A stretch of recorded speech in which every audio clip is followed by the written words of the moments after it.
Good afternoon, everybody. John here on Mount Tammany Ridge. I hope the wind isn't jacking up the audio too much.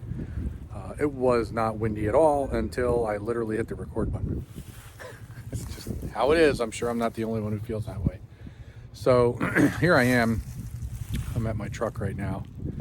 And you can see I got some IBC totes, picked them up on the way back from picking up my delivery for tomorrow. You can see that there. And we're just gonna, today we're not really doing anything directly with the firewood as far as splitting and cutting, but I'm gonna be taking these totes down to the barn, setting them up, getting ready to tear these things apart this weekend, get them turned into baskets. And then we're also today going to be bringing the totes that I do have some firewood stacked in. I'm going to be bringing them up here a little bit closer to the house. That way, toward the end of the season, the ash that is in the totes is going to be likely usable, in the event that we start running a little on the low side. So we're going to do that, and depending on how long the sun stays up, we might be able to do one or two other little things. Maybe in the garage I can sharpen the chain on my saw. So we'll have to see what happens. I'll talk to you guys soon.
Alright, so hopefully you guys can hear me alright with the skid loader warming up down here at the wood yard.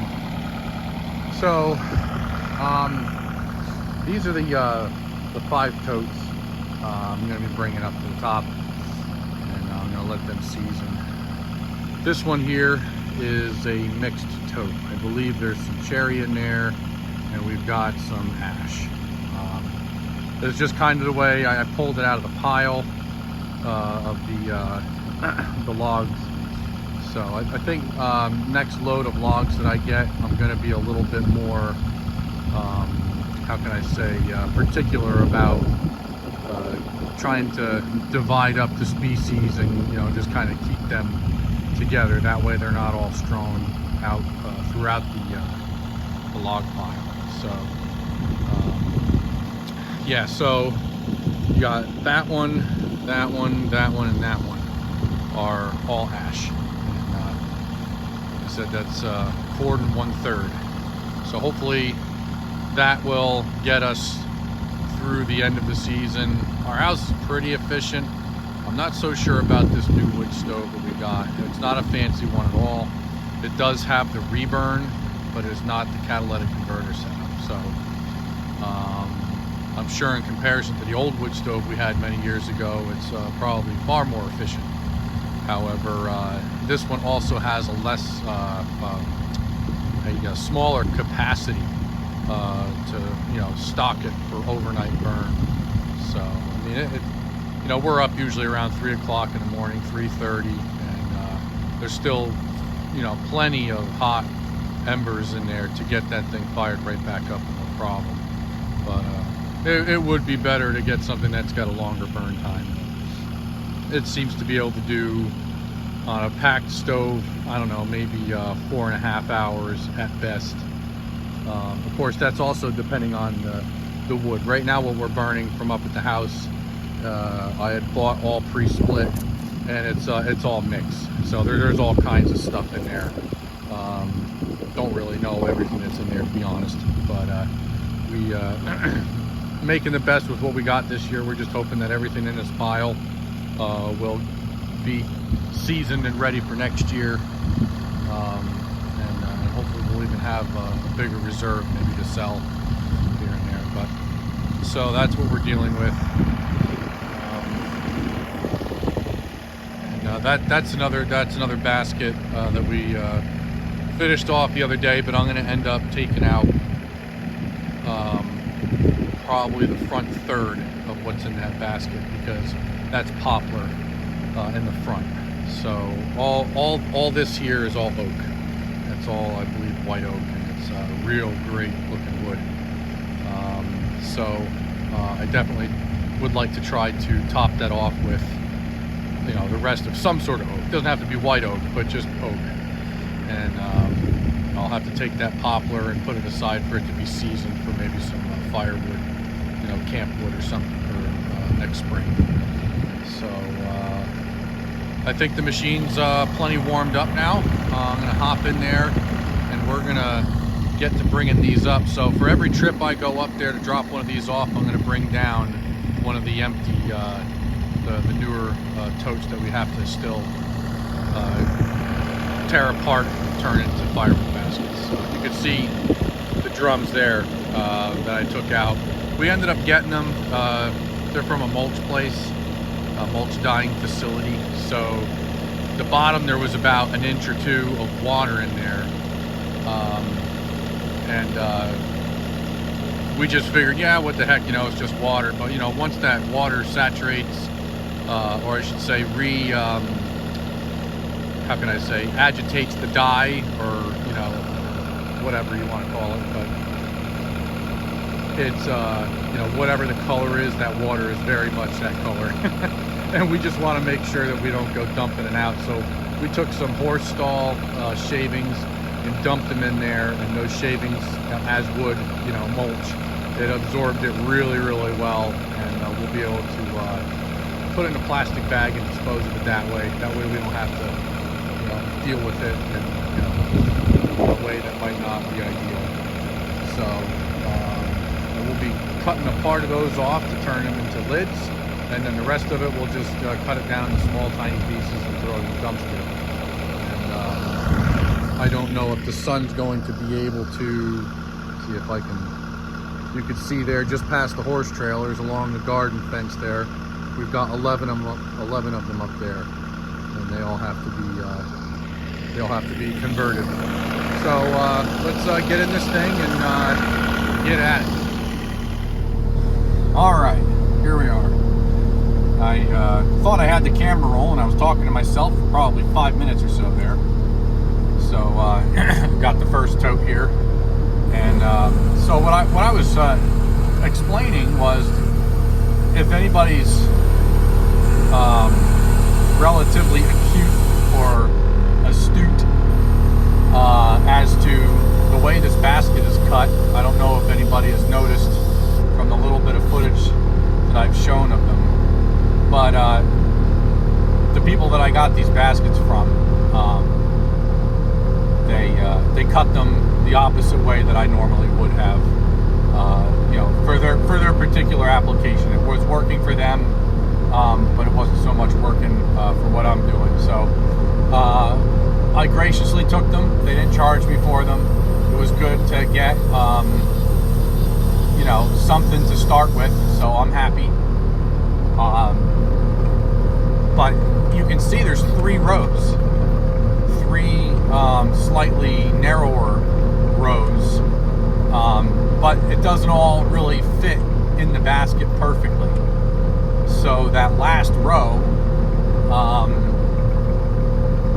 closest to the machine, is technically kind of teetering, so to speak, off of the last, say, 6 or 8 inches of the basket.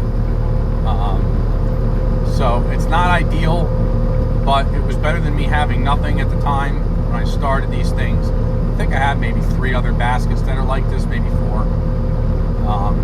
I will be slowly,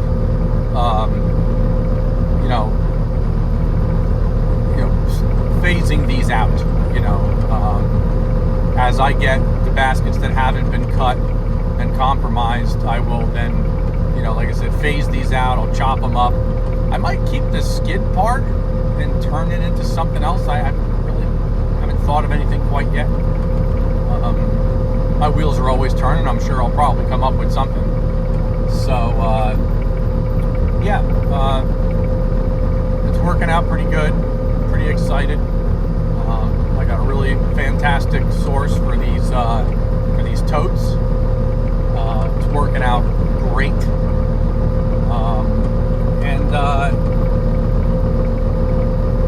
I think that's about the most of the totes that I'm going to get this year, because they're done dyeing mulch for the season. They got to drain all their machines out for their mulch dyeing equipment, make sure it doesn't freeze up and crack pumps and all kinds of stuff.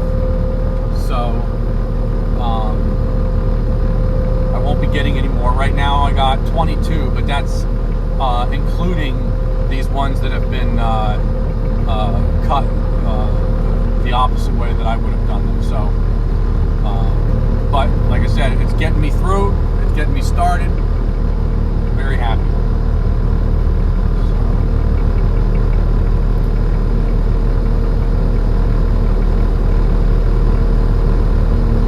Trying to gently walk with these things up the yard.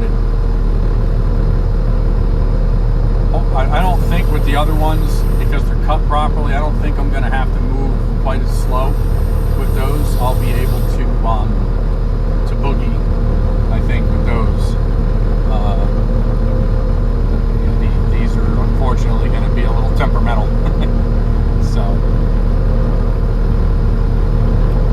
we'll just rock and roll with it, do the best we can with what we got.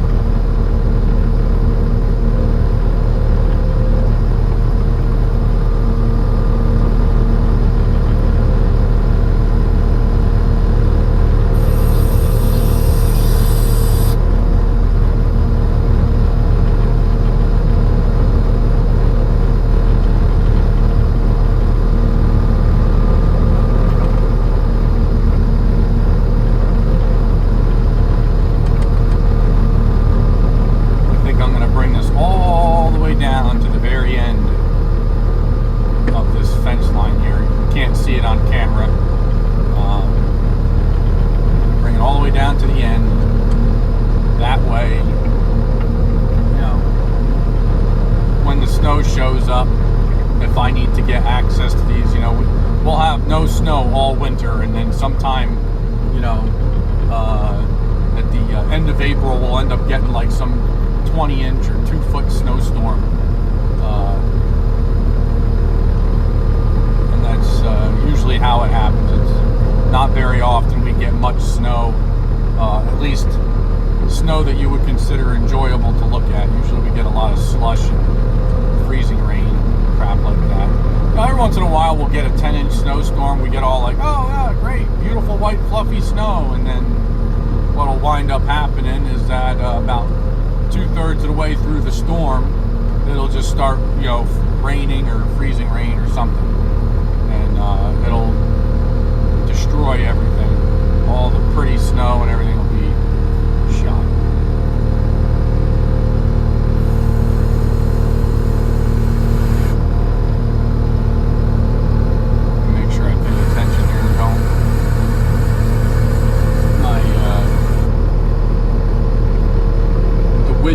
tracks on this machine I got the really wide tracks for the low impact footprint.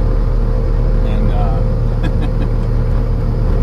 when you have the forks on this thing, it's easy to forget, you know, that your machine is not as wide as the fork, the rack for the forks.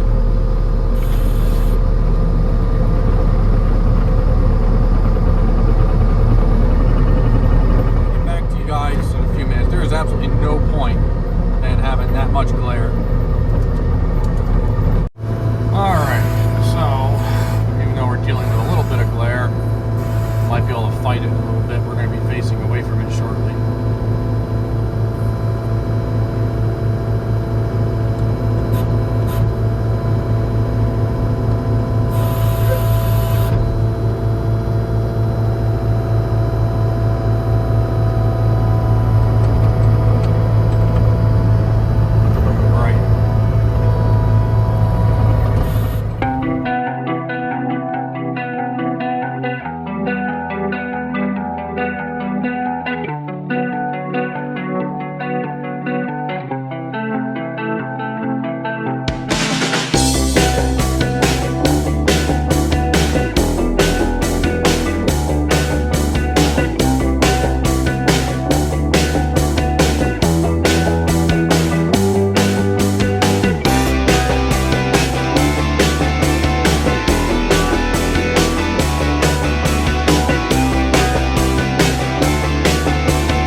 backside of the rack of a fork system. And, alright. So we got that whole thing done. So this weekend I think I'm going to see if I can get as many hands on deck here and get some help tearing those totes down and getting them ready to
unfortunately I had put on backwards last season, so I just rock and rolled with it, made the best I could. This year, before I get to plowing, I want to make sure I get them things switched out. That way, when I hit the left switch, it goes left, and when I hit the right, it goes right. That way I don't get all sorts of jacked up and confused. I figured doing it at the beginning of this season would be perfect, because by that point I will have gotten rid of the bad habit over the summer. So, and then there's a hydraulic cylinder that used to be the lift cylinder for this thing. Then I have it's kind of like an air and hydraulic fluid kind of thing going on. The air acts like a cushion, the hydraulic fluid acts like a damper. So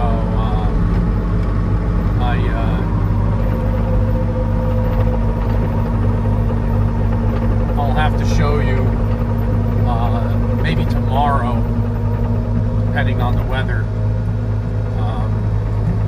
I'll have to show you how this thing works. I made a video. If you want to go back, want to expedite, figuring out how I modified this truck snowplow to work with this thing,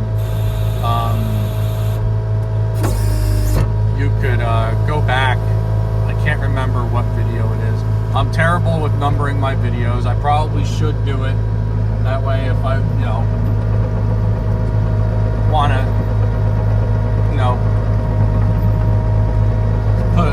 put a link to it, or whatever you call it, so you guys can go back to it and refer to it, just to see something that I've already made a video on or whatever.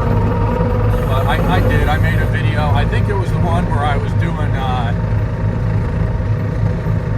prepping the snowplow, or prepping the skid steer for winter, or something like that. Yeah, I'll probably just mention it again in the video that I made about checking that thing out, making sure it's ready to rock and roll when it snows. And the snow pusher, I'm not sure how much I'm going to do to it. I'll have to see what the price is. I'm looking to put some sort of a rubber edge on, kind of sandwich it between the original cutting edge and the frame of the actual snow pusher, to see if I can increase the ride height and get more of the squeegee action rather than what do you call it? Rather than the cutting edge, because the job that I did last year was for an HOA, and for as happy and as grateful as I was to acquire that account, it really did do a number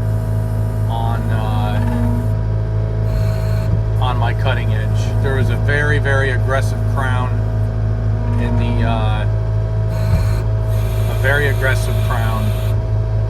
the development street. So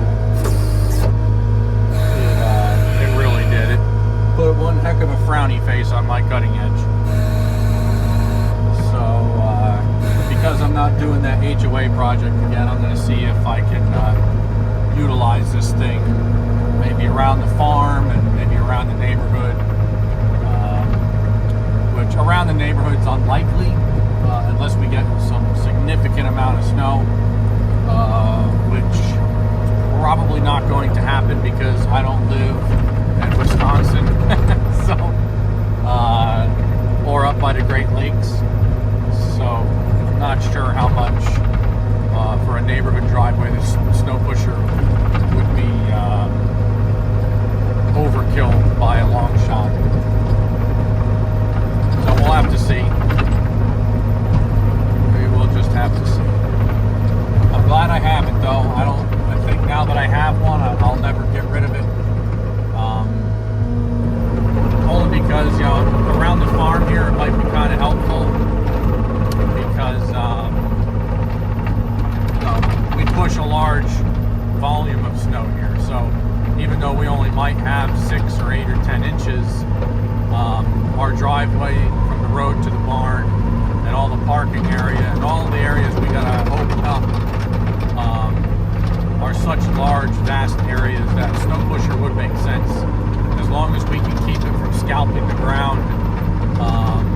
And really, the scalping of the ground isn't nearly the issue. The issue is me putting my head through the windshield, because this doesn't have a breakaway edge on it. It doesn't have a trip edge of any sort. So when this thing hits a rock or a frozen heave in the ground, you just stop, and you stop twice. The machine stops, and then your face abruptly stops on the back of the glass. So yeah, we're just gonna see if maybe we can drop the shoes down to raise up the cutting height, and maybe replace that space between the bottom of the cutting edge and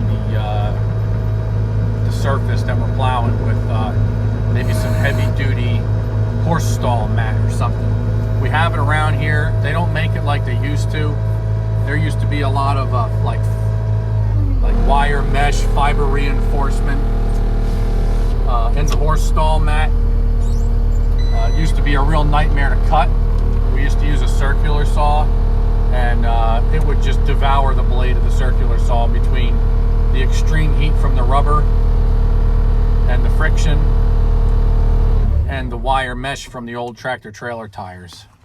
So yeah, we have some scraps of it laying around. Any of the stuff that we still have in large mats is all being utilized for horse stalls. So any of the stuff that Tractor Supply carries anyway is not heavy duty enough for the application that I'm looking to use it for. And you know, truth is, I mean, it might not be enough for the might not be enough at all. Even the heavy stuff might not be thick enough, and it might wear out real quick. But it's free, and I think I'm going to try to give it a shot. If not, then I'll have to go with a plastic edge. So, you know, there's a little bit of a view of the plow, how I have it set up. So I gotta swap these out, or not swap. Well, I don't know. I'll have to see. That looks pretty grimy. I might have to get a new one of those. That's a bummer. Those are expensive. I'll have to see if I can clean them up with maybe some, I don't know, something. I don't know if brake clean would be good to use on that. I know there's some O-ring, rubber, plastic type seals in there. I want to make sure I don't screw it up. But yeah, I got some pressure valves on there to control the pressure, because otherwise this thing will launch the plow right off the plow frame with the power coming out of the auxiliaries on the skid loader. So that slows it all down, but that'll be another video sooner than later, so that way you guys aren't watching only firewood videos. Yeah, you can see here, well, maybe you can't, but there's quite a bit of edge left there, and it goes down to pretty much nothing. So yeah, the HOAs and HOA developments and storage facilities are terrible, for two complete opposite reasons. HOAs, they have an extreme crown, and if you have a snow pusher without you know, like a flexible type of cutting edge system, whether it be like a plastic, rubber, or a you know, just a spring-loaded type of floating setup, that's just a nightmare. It jars your teeth right out. And then of course, then you have the you've got the storage facilities, and they're the complete opposite. Instead of having a very aggressive crown, they've got a they've got a cove. It's like a swale for drainage, and they got all their drainage systems right at the center of that swale. And when you're trying to plow and go from one side of the lane to the other, oh, it's a nightmare. It's a royal pain. Jars you around. Makes your track loader do weird things. Pulls this way, pulls that way, and it can get pretty nerve-wracking trying to get close to some of those buildings when it does that. So if I have to go in, for reinforcements and help these guys out this winter and I have the time, I'll probably help them out because it is really good money. However, I'm not sure I'll be doing much of that this year. So we'll have to see. So, there. Oh, that's why there's a weird spot in the camera lens. All right. I must have dropped this thing at some point and cracked that lens. I'll have to switch that out tonight or something. So I think that's going to wrap this up. Pretty chilly out. I don't really have any extra diesel fuel to put in the heater for the garage to get that warmed up to be monkeying around with the chainsaw. Maybe tomorrow. We'll see. We'll have to see, depending on what my work schedule is. I got something to deliver tomorrow, and if I get back soon enough where the sun's still a little bit higher in the sky, I'll probably go out. I have to, if I'm going to be bucking up logs, I have to make sure that they're sharp. So, but we'll get back to it. Now there comes the wind just in time. That's telling me to get it done and over with. So I'll talk to you guys tomorrow, I'm sure, at some point. But if you guys don't mind, like, comment, and subscribe. And comments are, really huge help. All of the above. They really do help the channel grow. If you guys have anything, that you're tired of seeing, or anything other than me talk, because I can talk about a whole lot of nothing for a long time, I guess. But so yeah, just leave some comments, or questions. You have any questions? Where I got the snow pusher, something about the plow, the skid loader, the excavator, anything. The little machine that I ride around on to get around this place, anything. And I'll do the best I can to get them answered as quick as possible and back to you. So, but I think that's going to be it. You all have a good evening and stay warm. Catch you on the next one.